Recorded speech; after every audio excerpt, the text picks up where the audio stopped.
If you feel like you're earning a good income, but you can't seem to get ahead financially, then this video is for you. We're gonna go through 10 tips to help high earners get the most out of their money. I'm Jordan Nitzel, the founder of Trek Wealth Planning, and we help you make smarter money decisions. So let's define the problem first. If you feel like you can't get ahead financially, I'm assuming things feel tight. Either that means that you don't have much room in your budget, or you feel like your net worth is not growing as much as it should with a high income. Either way, something's not working. So that's what I'm going to address with these tips. How can we create some breathing room and start building assets that will grow into the future? Let's jump into it. The first tip is to create a spending plan. A spending plan is really simple. It's a written down plan for how you're going to spend and save your money. Start with your take-home pay. Then subtract your fixed expenses. Things like a mortgage payment, car payments, utility, cell phone bill, etc.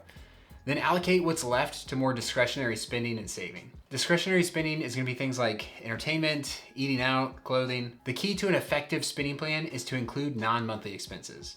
These are things that don't happen every month, but definitely do happen.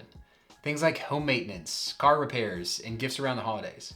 If you spend all of your monthly take-home pay on the month-to-month stuff, then there's not going to be any money left over for these non-monthly but very real expenses. And while we're on the topic of spending, the second tip is to focus on the big expenses. There's too much attention paid to small things, like getting a daily cup of coffee from your local coffee shop.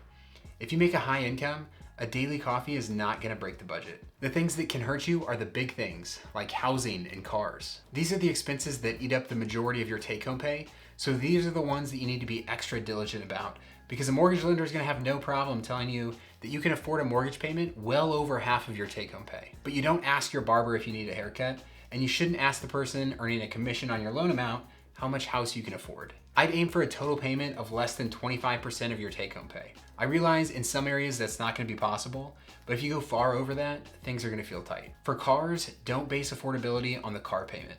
An old trick of car dealers is to sell you a new car with a lower monthly payment than what you're currently paying. But they do that by giving you a longer loan. So you're still paying the full price of the car, regardless of what your monthly payment is. The next tip, eliminate high interest debt.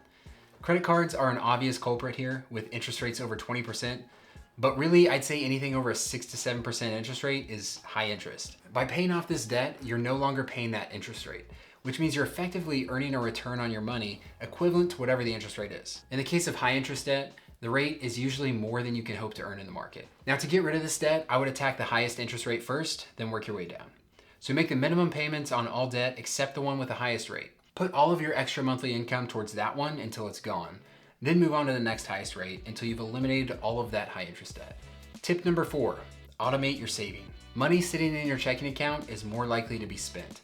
So we need to get it out of there if it's not something that we need. Once you have your spending plan in place from tip number 1, you'll know how much you have allocated towards saving each month. Rather than moving that money manually, make it automated so that a portion of your income is immediately transferred to your savings or investment accounts each time you get paid. This has a couple of benefits.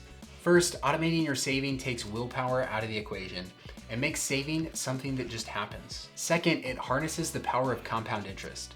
The sooner you save, the more time that money has to grow, so get it out of your checking account as soon as it's available. Speaking of saving, tip number 5 is to increase your savings rate as your income rises. A savings rate is the percentage of your pre-tax income that you're saving every month. So if you were saving $20,000 per year on a pre-tax income of $200,000, your savings rate would be 10%. The savings rate to target depends on your goals and how much you have saved now, but a general rule of thumb to aim for is at least 15%. Now this tip is about increasing the savings rate over time, and the easiest time to do that is when your income goes up. So let's say that you get a pay raise, and instead of $200,000 per year, now you're making $220,000 per year. You had a 10% savings rate at the old income, so you need to save more than 10% of the pay increase so that the overall savings rate goes up. Let's say that you save half of that $20,000 pay increase, which is $10,000. Now you're saving $30,000 per year on an income of $220,000, so your savings rate increased from 10% to 13.6%.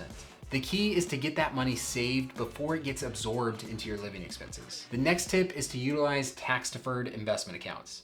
You have a high income, which means a lot of that income is probably going to the government in the form of taxes. There are federal income taxes, state income taxes, Social Security taxes, Medicare taxes, and a lot of major cities also have an income tax. Taxes on taxes on taxes. Wouldn't you rather pay yourself than pay the government? That's what tax deferred accounts are for. These are accounts like 401ks and HSAs, and your contributions to these accounts are excluded from your taxable income for the year. So by increasing your contributions to these tax deferred accounts, you're not only getting more money saved, but you're also paying less in taxes. All right, tip number 7. Use taxable brokerage accounts. A taxable account is just a regular old investment account, and you can open one of these up pretty much anywhere. Vanguard, Fidelity, Robinhood, Schwab, and you can invest in pretty much anything, like stocks, bonds, mutual funds, and ETFs. And while you don't get a tax deduction for your contribution to this account, it does have some advantages. Number 1 is flexibility. Unlike your 401k, you can get money out of these accounts whenever you want without penalties. So you could think of it more like a savings account in that way. It's different than a savings account though, in that you don't just earn a simple interest rate. Instead, you're investing that money, which means you have the potential to earn higher returns than what your savings account is gonna pay. But also you could lose money.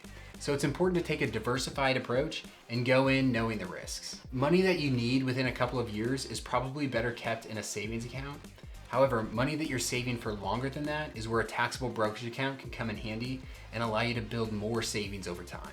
Tip number 8, avoid unnecessary risks. In a world full of complex investment products and strategies, it's easy to feel like you need to jump on every hot new trend.